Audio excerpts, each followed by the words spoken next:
All right.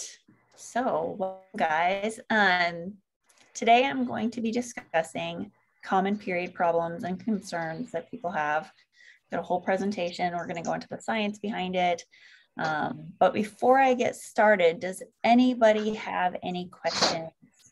Like out of the gate, like anything that you're coming here and you're like, I really want to know why such and such happens. Um, if you do, like, unmute, like raise your hand, put it in the comment box, just, get my attention in regards to it. If at any point during this presentation, you also have comments, like put them in the comment box. I will be sharing my screen. I should be able to still see if any comments pop up. So if you don't see me, like acknowledge your comment, just unmute and ask me the question. Next week, I will be doing another presentation on like Reiki, tapping, like the connection between like trauma and like behaviors and how it could be causing either health related problems or period related problems.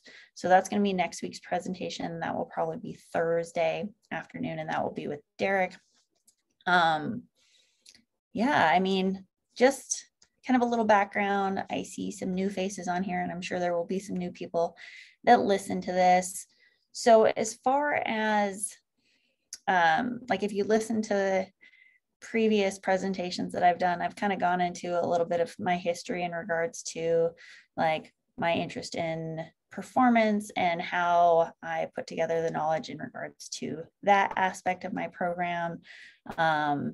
As far as like the basics of cycle syncing, like how I got into that.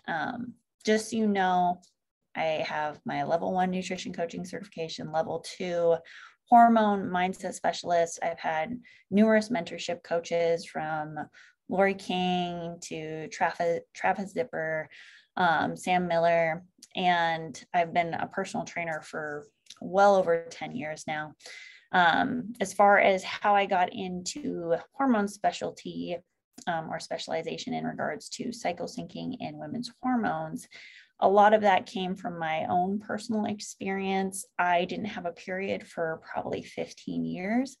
I was on a variety of birth controls, and anytime I went to my doctor and my doctor was like, oh, like, is this a problem? Like, do you want to have a period?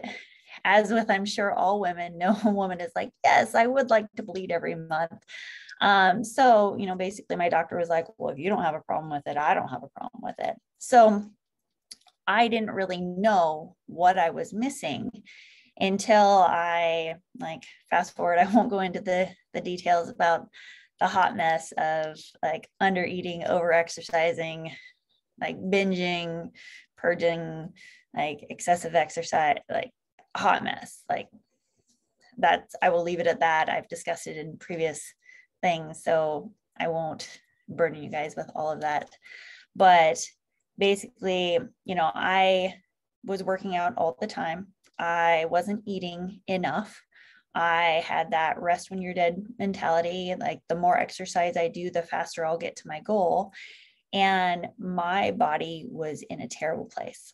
I was having night sweats. I didn't have a period. I didn't know the importance of it until I actually started working with one of my mentorship coaches. And she was like, that's a problem and we need to get it back for you. And so through some supplementation, some nutritional modifications, I was able to get my period back.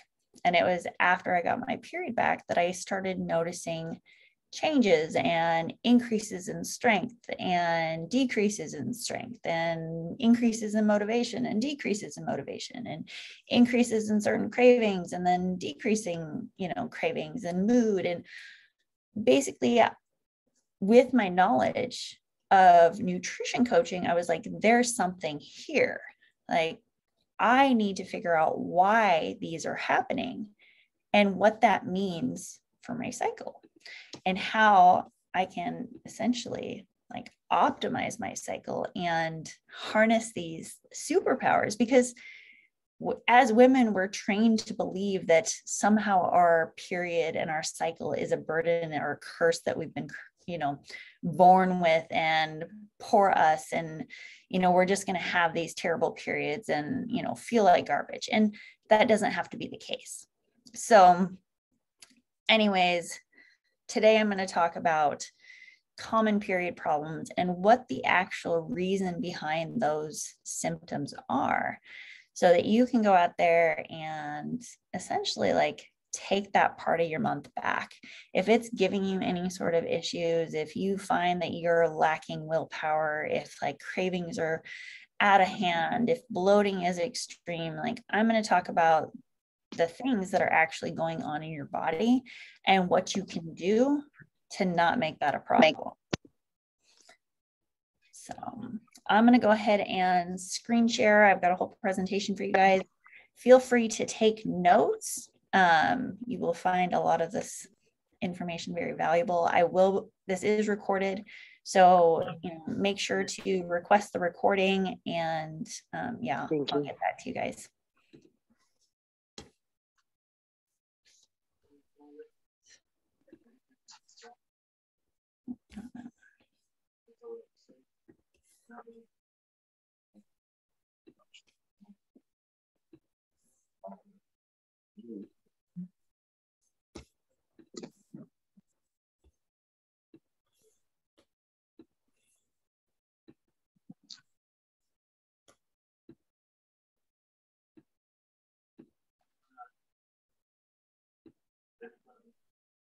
All right. So I'm going to have you guys go ahead and mute if you haven't already.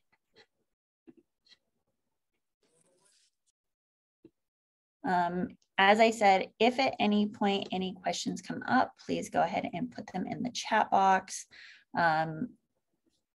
If you have something and maybe I don't see the chat come up, just go ahead and unmute and ask your question.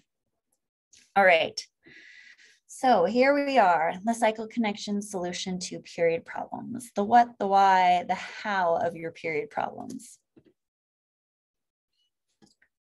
So for far too long, women have been put in a place with nutrition and exercise where they've been viewed as smaller versions of men. They've been given standardized programming and nutrition plans with the expectations that their bodies will react to diet and exercise protocols in the same way as men. The problem is women are not men. Women have monthly hormonal fluctuations that actually affect the way their bodies respond to nutrition and exercise. These hormone fluctuations can cause changes in sleep, hunger, mood, energy, cravings, as well as the body's ability to gain muscle and lose body fat. Now, this is not a weakness, but a strength. And when we learn to utilize and optimize this properly, it can be a game changer when it comes to understanding the body and achieving goals. So generally, the most common struggles that women experience in regards to their period are cravings, weight gain and bloating, mood swings, PMS symptoms, irritability, weakness or loss of strength, a lack of motivation, feelings of failure, lack of willpower, sleep disruptions, hormonal imbalances, and binging. Women are often made to feel like their hormones are helpless to their hormones. What they're dealing with is just part of being a woman. Birth control fixes their problems. Menopause is going to be terrible. Periods are supposed to be terrible. Cravings are just part of your cycle and there's no help for them. Feeling weak during the month is it means you're doing something wrong. Your period means failure and unavoidable weight gain. It's your fault for your lacking of willpower or motivation. Changes in mood are unavoidable. Overall feelings of failure because the body is just not responding the same way as a man's does. These struggles are far too common among too many women, and it doesn't have to be that way. What if there was a way to lessen these, if not eliminate them? Wouldn't you want that for yourself and those around you? I mean, I know my boyfriend is very happy with the fact that I do not get major fluctuations anymore with my mood. So it's time for a change. It's time that women and the people that coach them understand the importance of these hormone fluctuations and how to optimize them to create better results, adherence, and successful achievement of goals. No longer should a woman's hormones be looked at as something they've been cursed with. Instead, women should be taught how to harness these superpowers, to understand and optimize every phase of their cycle to achieve results they never thought possible. All right, so definitely get your pen and paper out. This is definitely notes that you want to take.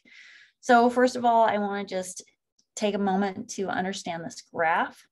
So in a woman's cycle, we see, like, I'm going to be talking mainly about estrogen, progesterone, and testosterone. There are other hormones involved, but these are the ones that we are going to focus on.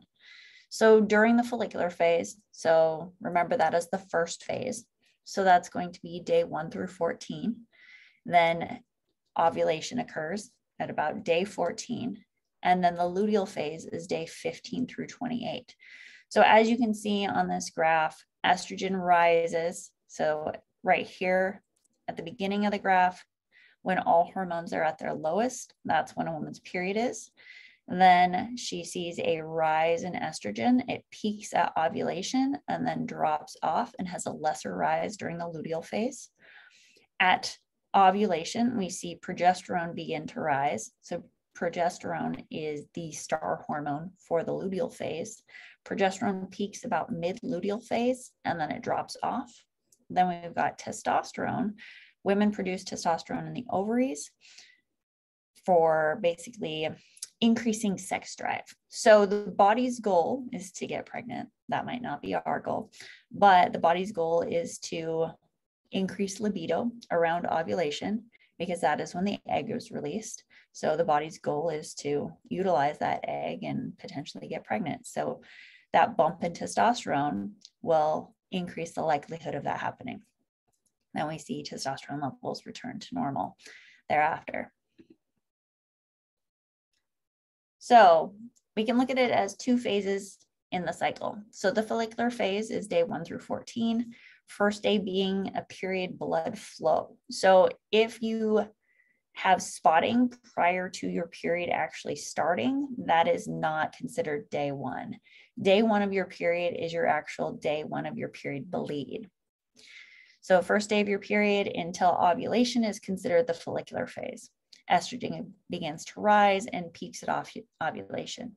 Testosterone gets a little bump right before ovulation, as I said, with the intention of increasing libido. The luteal phase is day 15 through 28. Ovulation until a woman's next period. Progesterone rises and then drops off, leading into the start of the next period. Estrogen has a lesser rise during this time and drops off as well. It's when the hormones are at their lowest point that a woman's period starts. So we can break down the phases into 2 phases each, or the whole cycle into 4 phases. So there's 4 parts of the cycle. So basically day 1 through 7 is considered F1, or I consider it F1. So follicular week 1. So estrogen begins to rise. F2, or days 7 through 14, are the end of a woman's period through ovulation, increasing estrogen, and that's testosterone bump. And then we've got luteal 1, or L1, day 15 through 21, ovulation and the rise of progesterone. And then L2, day 21 through 28, progesterone drops off and the start of the next period.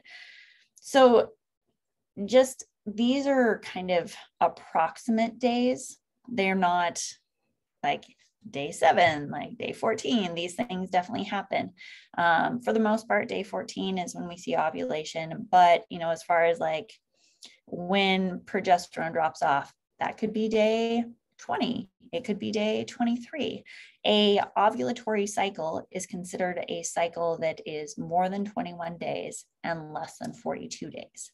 So a normal cycle could still be a longer than 28-day cycle.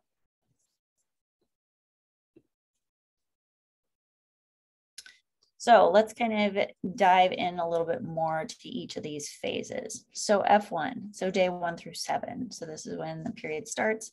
As far as like period length is concerned, generally they say 3 to 5 days is the average length of a woman's period. I believe they said the equivalent of 5 full tampons worth of blood is the kind of like what you would consider a healthy blood flow during a period.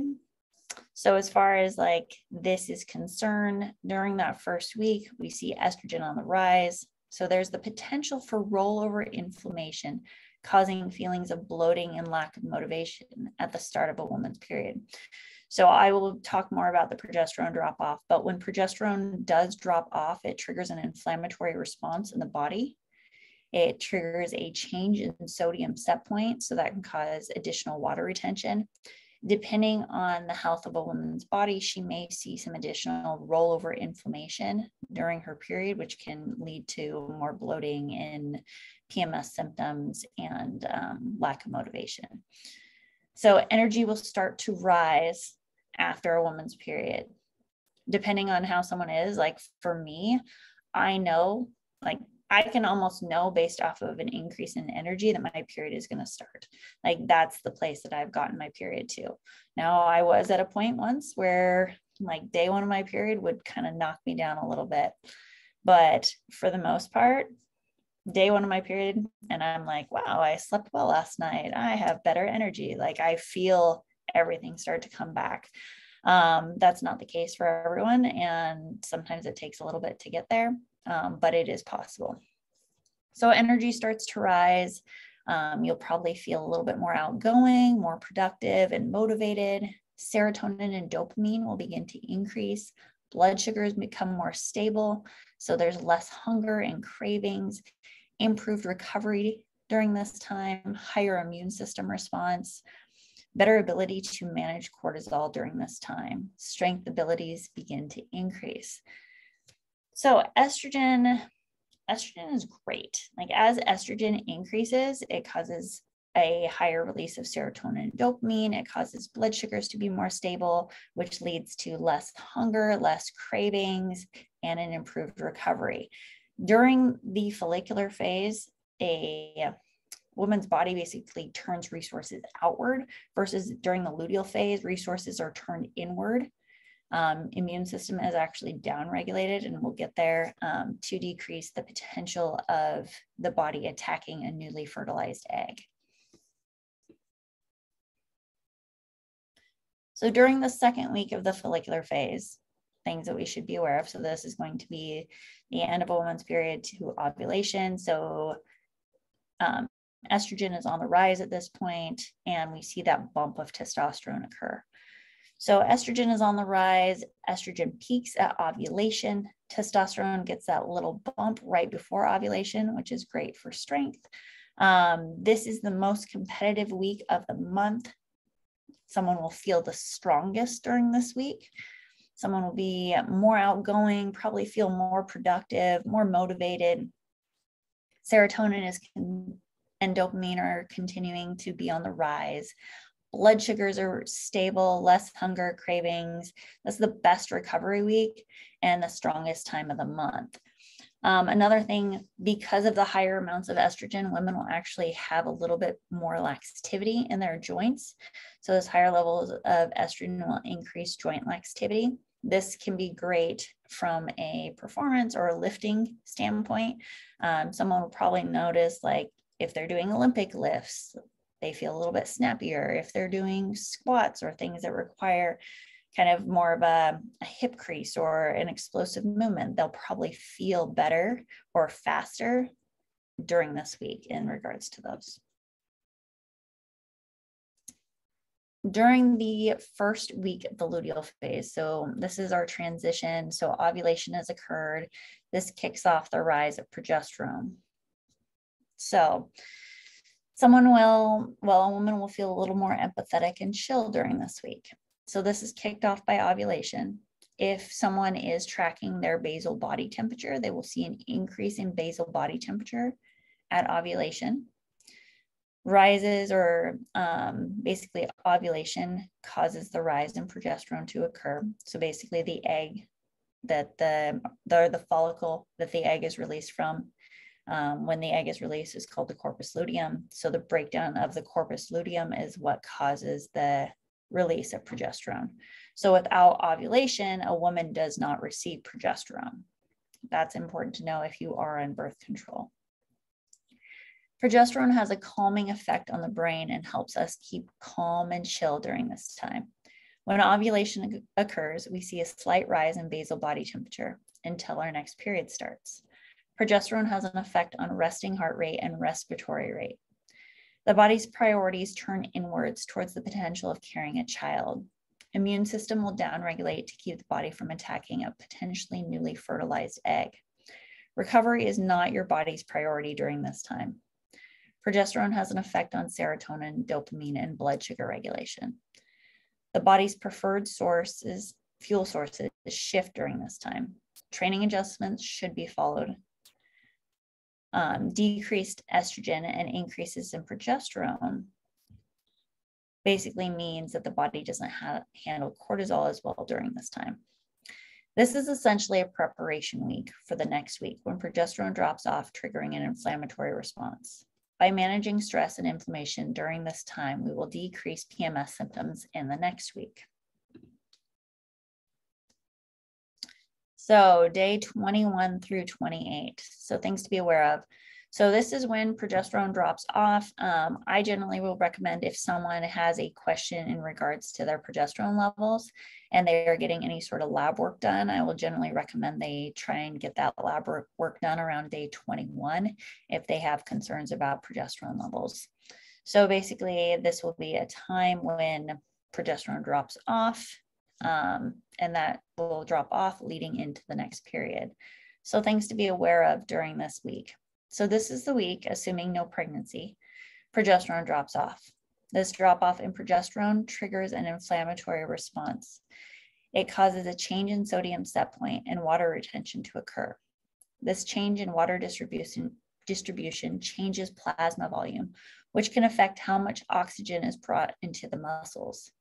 Progesterone has an effect on your resting heart rate and respiratory rate, as well as your basal body temperature. The body is experiencing an increase in inflammation during this time. Blood sugars are unstable, serotonin and dopamine are lower, immune system is suppressed, recovery is slower. The body does not respond well to stress during this time. All right, take a moment. Does anybody have any questions before I move on? I'm going to assume silence means no questions and you guys completely understand everything I just said, or you're just really excited to see what else I have to say.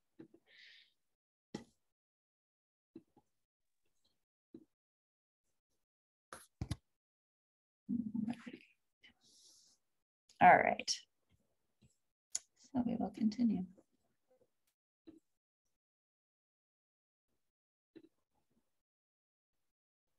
All right, so 3 elements of understanding or the cycle connection. So nutrition, training, and hormone support. So basically I focus on macro cycling to optimize the needs of each phase, training cycling to support building muscle and losing fat, and then hormone support to improve balance and predictability of hormone fluctuations. So training in this program involves cycling training based on the needs of the different phases, supporting reduced inflammation and cortisol response during the luteal phase, maximizing efforts of higher stress training during the follicular phase, prioritizing the needs of the luteal phase to control the body's responsiveness to stress. And then nutrition. So food timing around workouts to support blood sugar regulation, cycling macros based off hormonal needs to offset potential for cravings and dips in mood, increase carb consuming when blood sugars are more stable, decrease carbs consumption to balance blood sugars during the luteal phase, diet phases. When implementing a diet phase, it's important to understand that there are certain times in the month when this is more beneficial versus others. So when the body is less responsive to stress, so increasing adherence and success in the diet phase.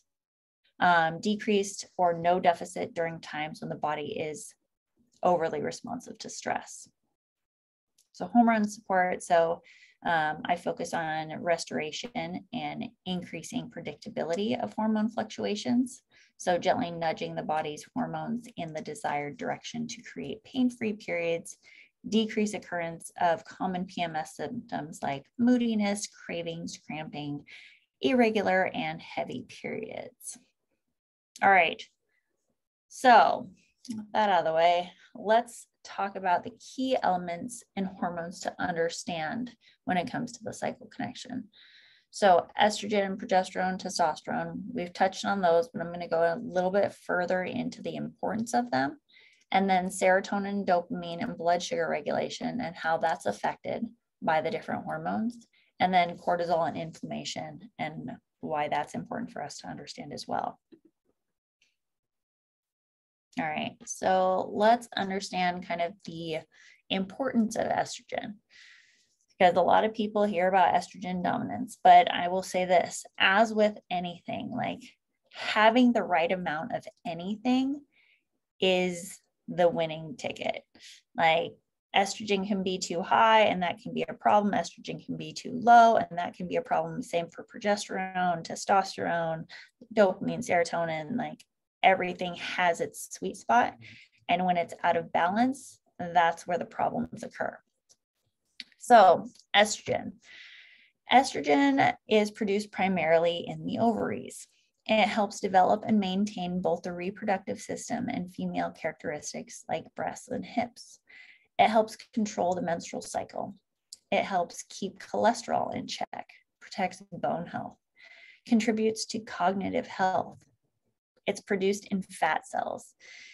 It's an integral part of the endocrine system. So the endocrine system produces hormones that regulate metabolism, growth and development, tissue function, sexual function, reproduction, sleep, and mood. So if that is out of balance, we know that we could be seeing some issues in any of those other areas. Estrogen rises during the first half of the cycle and then a lesser amount in the second half. Estrogen stabilizes blood sugars, increases serotonin and dopamine, and decreases inflammation. So common symptoms of low estrogen in women. This includes increased urinary tract infections, irregular or absent periods, mood swings, hot flashes, breast tenderness, headaches, depression, trouble concentrating, and fatigue. Common symptoms of high estrogen: mood swings, anxiety, depression, insomnia, bloating, weight gain, hair loss, fatigue, irregular menstrual cycles, decreased sex drive, and breast tenderness. All right, progesterone. So progesterone opposes estrogen and helps to regulate the cycle. Progesterone prepares the uterus for the possibility of pregnancy. It thickens the uterine lining for a potentially fertilized egg. It eases anxiety and promotes memory, makes you calm, empathetic, and chill. Healthy levels of progesterone act as a natural antidepressant, contribute to a restful night's sleep, and allows the body to use fat as an energy source. Progesterone is the precursor to GABA, which produces a calming effect on the brain. GABA helps reduce anxiety, improve mood, promote lean muscle strength or growth, and is helpful for fat burning. It has an effect on the respiratory system. It's created due to ovulation and the breakdown of the corpus luteum, which are the remnants of the follicle the egg gets released from. It rises during the second half of the cycle. It's mainly produced due to ovulation, but also in lesser amounts by the adrenal glands. So that's important for women in menopause, because when ovulation no longer occurs, then that means that they're only getting progesterone from the adrenal glands. Same thing for women that are on birth control pills, because on birth control pills, a woman does not ovulate. So if a woman does not ovulate, she doesn't get progesterone. During menopause, the adrenals become the main producers of progesterone. Now, here are some things in regards to understanding whether you have low or maybe high levels of progesterone.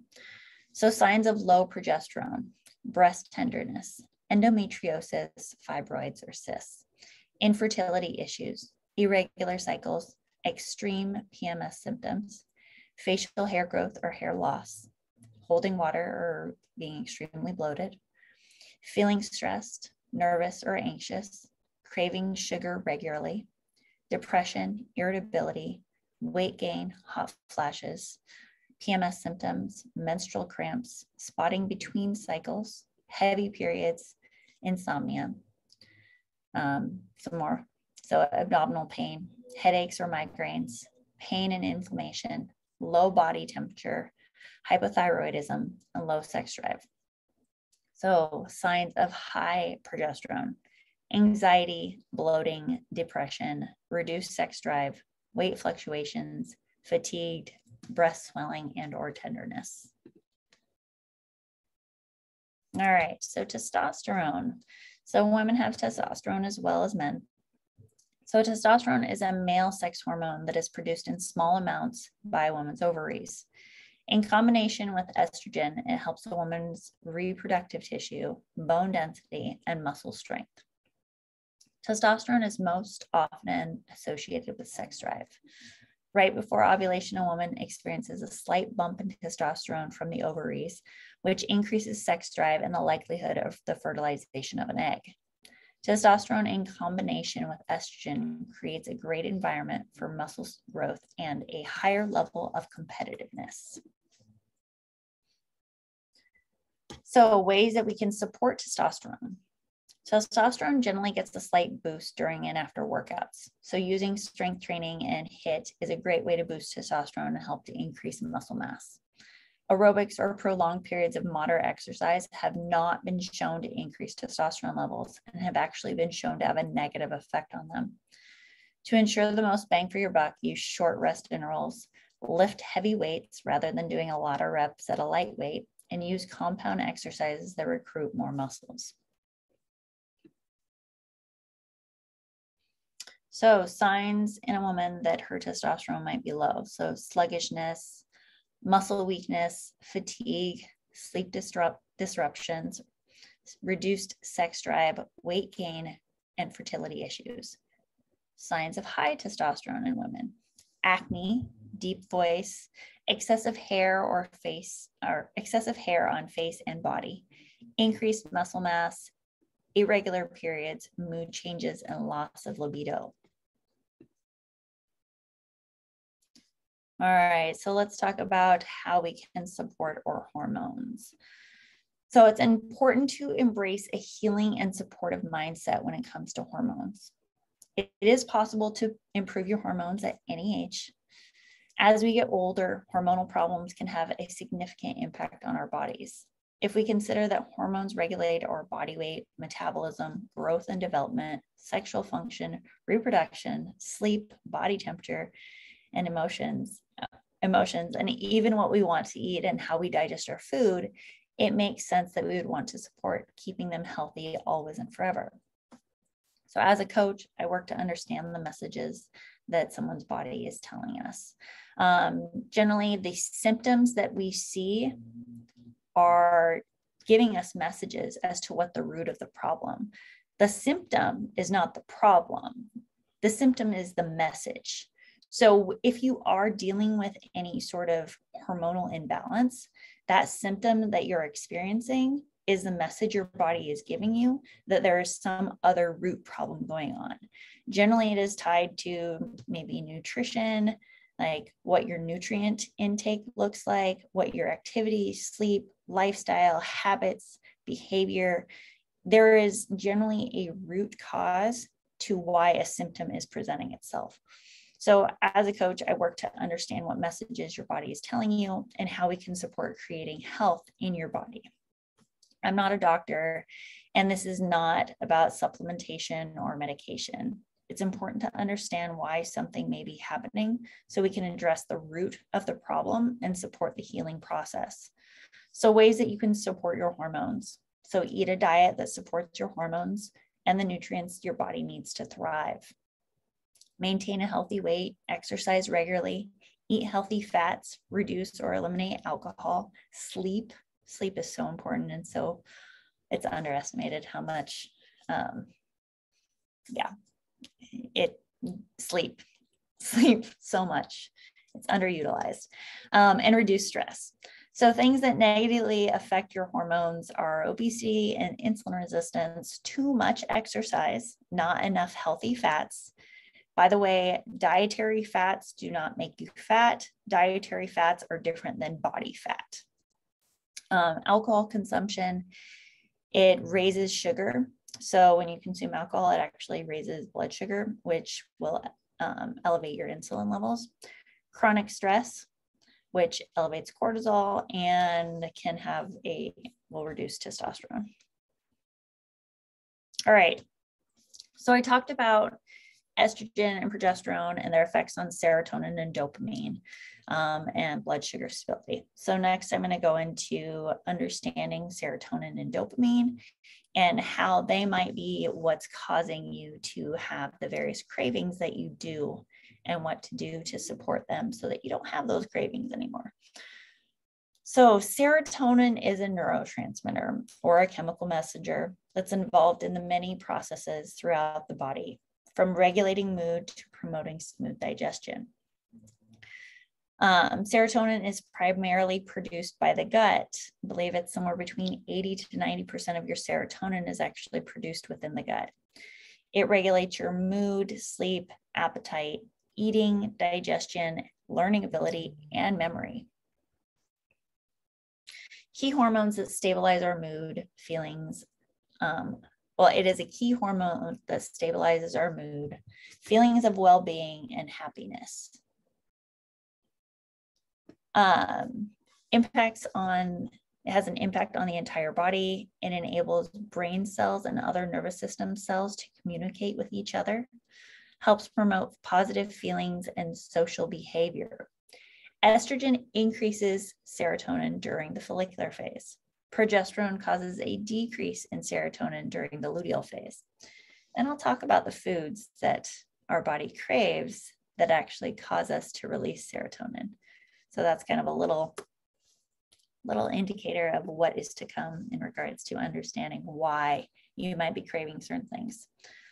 So if serotonin is low, you might feel anxious, low, or depressed, feel irritable or aggressive, have sleep issues or feel fatigued, feel impulsive, experience nausea and digestive issues, crave sweets and carbohydrate-rich foods.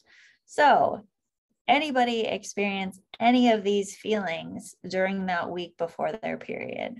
Because as I just said, progesterone will cause a decrease in serotonin and dopamine. So if we are feeling low in serotonin, it could be that we are now feeling a little more irritable. We're now craving more sweets or carbohydrate-rich foods. We might feel a little more impulsive, anxious, low, depressed.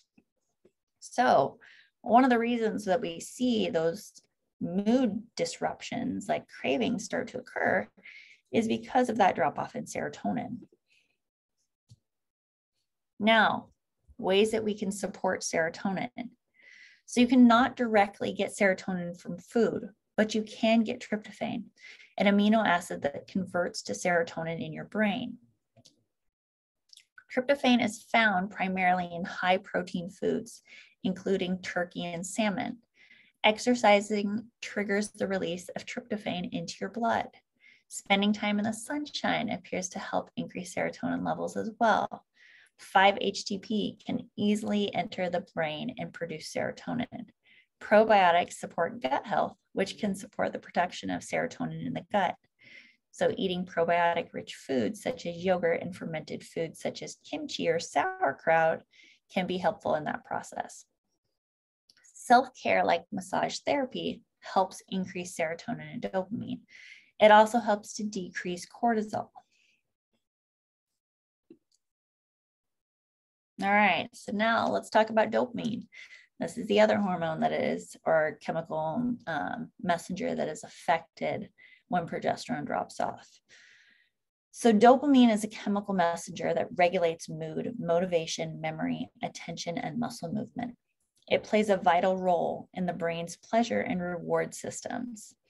It is released during pleasurable situations and stimulates one to seek out pleasurable activities. Things that elicit a dopamine response can include things like food, sex, and some drugs or other stimulants. Estrogen increases dopamine during the follicular phase. Progesterone decreases dopamine during the luteal phase. So if dopamine is low, you might have a low mood, feel fatigued, have a reduced sex drive, experience sleep issues, have attention difficulties, and crave high-fat foods or chocolate. Any of that sound familiar? I know the chocolate and fat foods sound familiar for me. Not anymore, but I used to. So ways that you can support dopamine. So eat enough protein. The amino acid tyrosine plays a critical role in the production of dopamine. Eat less saturated fat. Saturated fat may disrupt dopamine signaling in the brain when consumed in large quantities. Exercise often. So recommended to boost endorphins and improve mood. Get enough sleep. When dopamine is released in the brain, it creates feelings of alertness and wakefulness. Dopamine release looks a lot similar to the cortisol release throughout the day, in that there are larger amounts released in the morning, so an awakening response when you wake up, and then it falls throughout the day until it's time to sleep. Lack of sleep can disrupt this natural rhythm. Listen to music. Listening to music increases activity in the reward and pleasure areas of the brain, which are rich in dopamine receptors. Get enough sunlight. Periods of low sunshine exposure can lead to reduced levels of mood-boosting neurotransmitters, and sunlight exposure can increase them. Supplement and nutritional considerations. Your body requires several vitamins and minerals to create dopamine. These include iron, niacin, folate, and vitamin B6. If your body is deficient in one or more of these nutrients, you may have trouble making enough dopamine.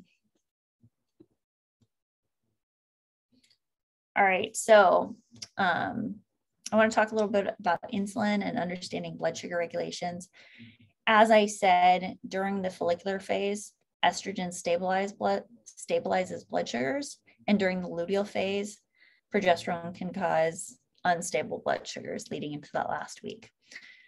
So just take a moment and kind of look at this little chart here. So our goal is to create stable blood sugars. So when we create that kind of stable between that 80 and 120, then our body is more likely to release fat.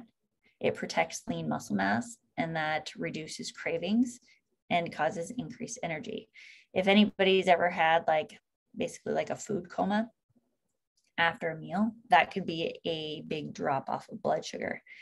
And, it's not to say that once in a while that doesn't happen and that it's bad. If it happens once in a while, it's fine. If it happens once in a while, it's when that is a continual thing. As with anything, it's about what we do most of the time, not what we do once or twice. That's why, as far as coaching clients, I generally tell them an 80-20 lifestyle or even 90-10. Because if you think, say you're on point with your habits and activities with your goal 90% of the time, if we're talking a full year, that's 36.5 days that you could completely blow it and still be on target to hit your goal.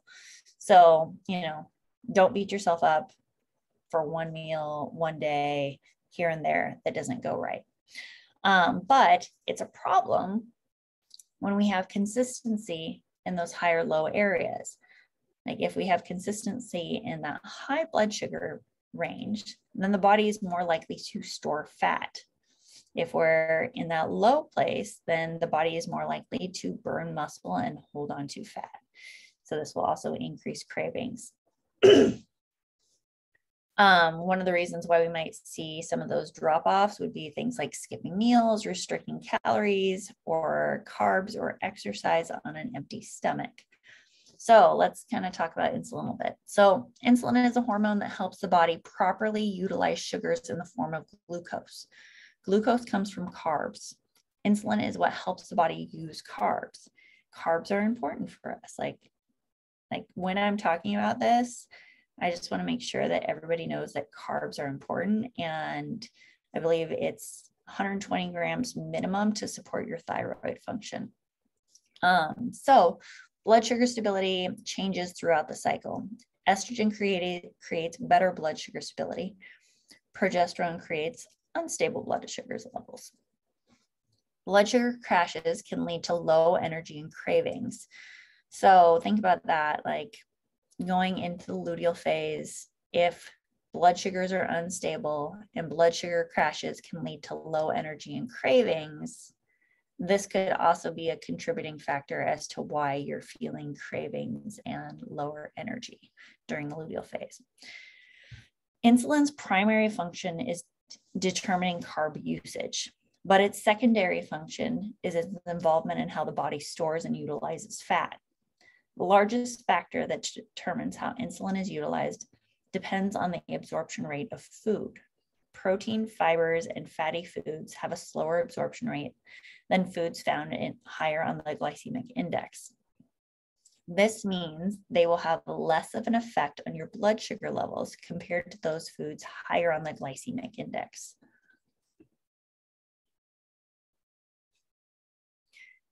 So insulin and blood sugar regulation factors.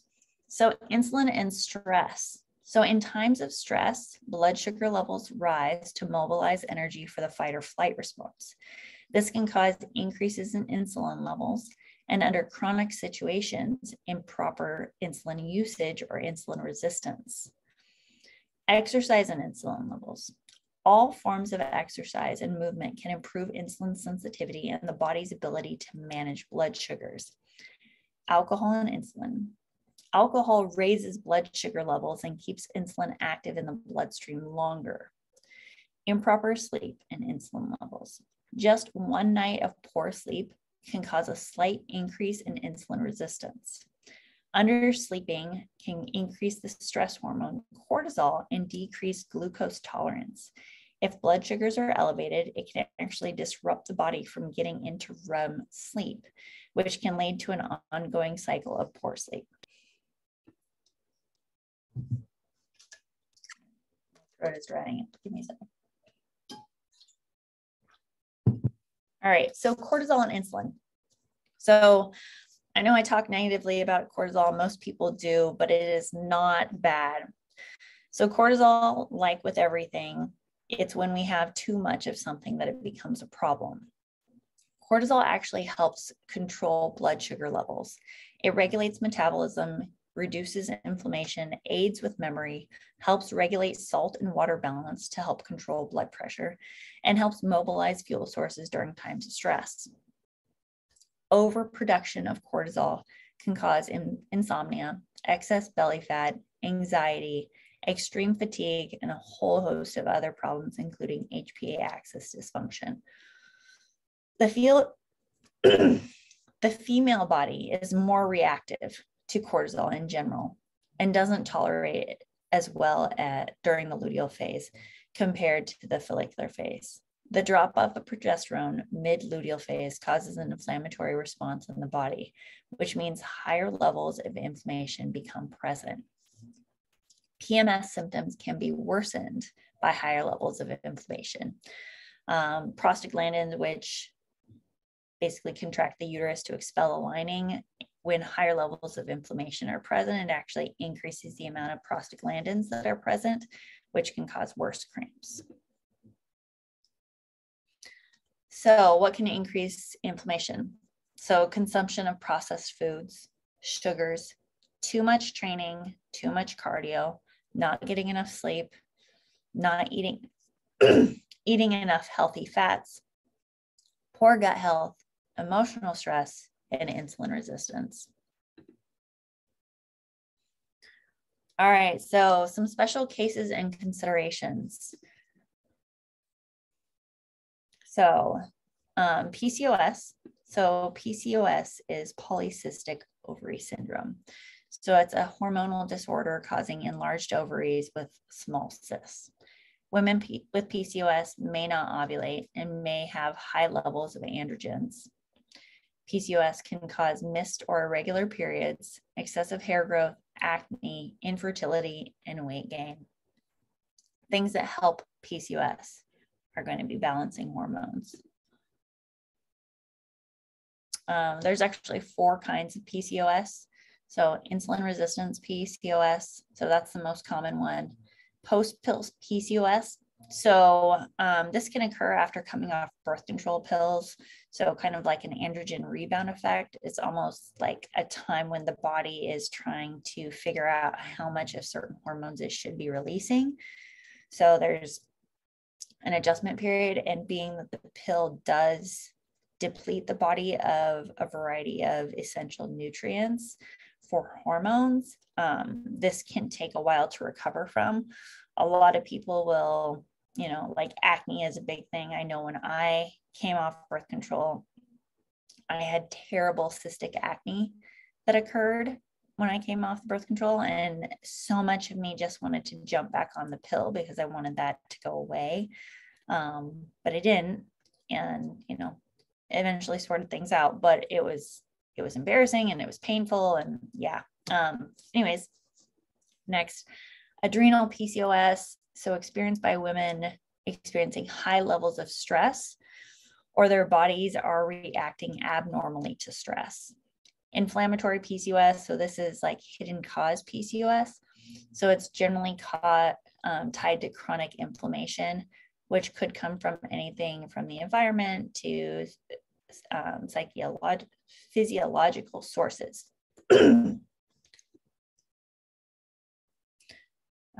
Endometriosis, this is another common thing. So this is when the tissue that normally grows on the inside of the uterus grows on the outside. So common symptoms of this are pain and menstrual irregularities. If untreated, it can lead to complications like infertility, debilitating pain, adhesions, and ovarian cysts. So ovarian cysts are fluid-filled sacs or pockets on the surface of an ovary. This can be an inherited condition. So things that you can do to help both of these conditions. So consuming a diet that supports stabilizing blood sugars, consuming a diet that supports preferential fueling for each of the phases of the cycle, supporting serotonin and dopamine throughout nutrition, through nutrition and gut health, decreasing inflammation through nutrition and activity, and supporting hormones for increased predictability and health of the cycle. All right, so let's go ahead and revisit this list that I talked about at the beginning. So we talked about common, struggles that women experience. So cravings, weight gain and bloating, mood swings, PMS symptoms and cramps, irritability, weakness or loss of strength, lack of motivation, feelings of failure, lack of willpower, sleep disruptions, hormonal imbalances, and binging. So let's go ahead and kind of break these apart and see where each of these things are coming from. So cravings. So we see decreased serotonin and dopamine, unstable blood sugars. There's actually an increased metabolic rate in the luteal phase. They say it's anywhere from about 6 to 18% increase in metabolic needs. So that could be another reason why we see additional cravings. Progesterone balance. So depending on, that progesterone balance, we might see additional cravings associated with the blood sugar, serotonin, and dopamine. And then creating too much of a deficit is another reason in general that we see cravings start to occur. Bloating and weight gain. So when progesterone drops off, there is a change in sodium set point. So this means consuming additional sodium could actually cause you to retain more water. So I normally encourage clients to increase water, increase fiber. So the change of sodium set point causes a redistribution of water, and then there are naturally higher levels of inflammation. So mood swings. So unstable blood sugars, we talked about how that can cause mood swings. Serotonin and dopamine levels dropping off, that can cause changes or mood swings. Estrogen, progesterone being out of balance, that can cause that as well. PMS symptoms and cramping. So higher levels of inflammation can cause that. Estrogen and progesterone being out of balance can cause that. Prostaglandins, which I talked about how higher levels of inflammation can increase the amount of prostaglandins that are present, causing worse cramps. All right, so how to heal the body to no longer feel like you're helpless to your hormones, that what you're dealing with is just part of being a woman, that birth control somehow fixes things. Birth control fixes nothing. Menopause is going to be terrible. It doesn't have to be terrible if you take care of your body beforehand. Periods are supposed to be terrible. They don't have to be terrible if you take care of your body and you learn to listen to the messages and support what it needs. Cravings are just part of your cycle. We talked about why those cravings are occurring and the foods that you can actually consume that will offset those and support your body during those times. Feeling weak during the month is something that you're doing wrong. It's nothing you're doing wrong. It just has to do with less oxygen being brought to the muscles and more inflammation in the body. So there is programming choices or exercise choices that you can make that will help to make that not be a problem. Your period means failure and unavoidable weight gain. You can actually control that weight gain by changing your nutrition around and supporting it with certain foods during that luteal phase. It's your fault for having lack of willpower motivation. It is not your fault. There are changes in your body that your body, basically when your body has a deficiency or feels depleted in something, it will trigger cravings for things that will elicit a similar response. So those feelings of lack of willpower or lack of motivation, that's internal. Like that is something that's going on, that's a message your body is telling you that, hey, we need to do something else. Like maybe we don't need to go so hard in the gym. Maybe this is a great time for yoga. Maybe we need to do some bodybuilding strength training during that last week. So listen to your body. Like by listening to your body, you will be able to optimize every phase in your cycle and be successful. Changes in mood are unavoidable. Disagree. Seed cycling is something that I have implemented, and I didn't talk much about this in here because I've been talking for a long time anyways. But if anybody has any questions about that, reach out to me. It is a way using literal seeds to gently nudge your body in the right direction for hormonal health. So supporting estrogen during the follicular phase and progesterone during the luteal phase. And overall feelings of failure because your body is not responding the same way as a man's does. Our bodies are not meant to respond the same way that a man's body responds. Like all the research out there, everything out there has been done on men. And women are different, and it is time that their bodies are treated different. Their programming, their nutrition, the expectations in regards to what they need to do needs to change. And I'm hoping to be part of that process. All right. So what to do? What do I need to do to support my hormones to optimize getting to my goals? So there's 5 elements of support that I implement in my coaching. So basically my 5 elements of happy hormones for health and fitness goals. So balancing blood sugars, managing inflammation, sleep, supporting the liver, and supporting the gut. So I actually have a program coming up here in the next couple weeks that will incorporate those 5 elements as well as a whole host of other things. It will be a combo group with Derek. So we will incorporate the Reiki and tapping aspect of it and basically working on breaking limiting beliefs and self-sabotage. But anyways, I will be incorporating